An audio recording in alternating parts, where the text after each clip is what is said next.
লাল সবুজের জার্সিতে খেলার স্বপ্ন পূরণ হতে চলেছে বাংলাদেশি বংশোদ্ভূত ইংলিশ ফুটবলার হামজা চৌধুরীর। হামজার আগ্রহকে সর্বোচ্চ প্রাধান্য দিয়ে কাজ শুরু করেছেন স্বয়ং ন্যাশনাল টিম ম্যানেজমেন্ট কমিটির চেয়ারম্যান কাজী নাবিল আহমেদ। আর জুনে 1 তারিখ থেকে শুরু হতে যাচ্ছে জাতীয় দলের বিশ্বকাপ বাছাইয়ের ক্যাম্প। হামজা চৌধুরী ব্রিটিশ ফুটবলে তরুণ প্রজন্মের এক নক্ষত্রের নাম।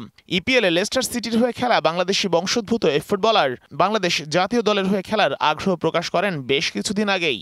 সম্প্রতি লন্ডন হাই কমিশনেও গিয়েছিলেন হামজা বাংলাদেশের পাসপোর্ট রেডি করতে।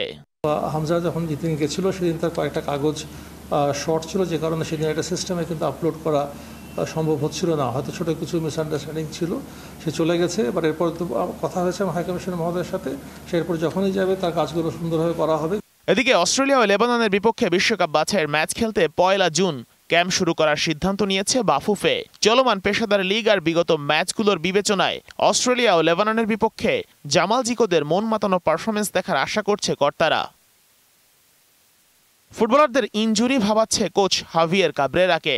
তবে স্বল্প সময়ের ট্রেনিং সেশন নিয়ে মোটেও চিন্তিত নন জামালদের মাস্টার মশাই কাব্রেরা।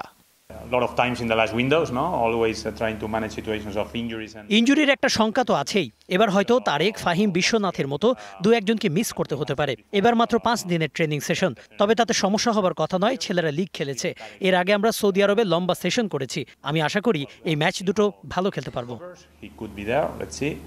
1 থেকে 5 জুন জাতীয় দলের ক্যাম্প। 6 জুন বসুন্ধরা কিংস এরেনায় অস্ট্রেলিয়ার বিপক্ষে ম্যাচ খেলে পরদিনই কুয়েতে যাবে দল। আর সেখানেই লেবাননের বিপক্ষে রাকিব, মুরসালিন, সোহেলরা খেলবে বিশ্বকাপ বাছাইয়ের শেষ match. Sheikh Ashiq, DBC news, Dhaka. নগদে 500 টাকা বা তার বেশি পেমেন্টে পেতে পারেন ঢাকায় জমিসহ 20 কোটি টাকার পুরস্কার।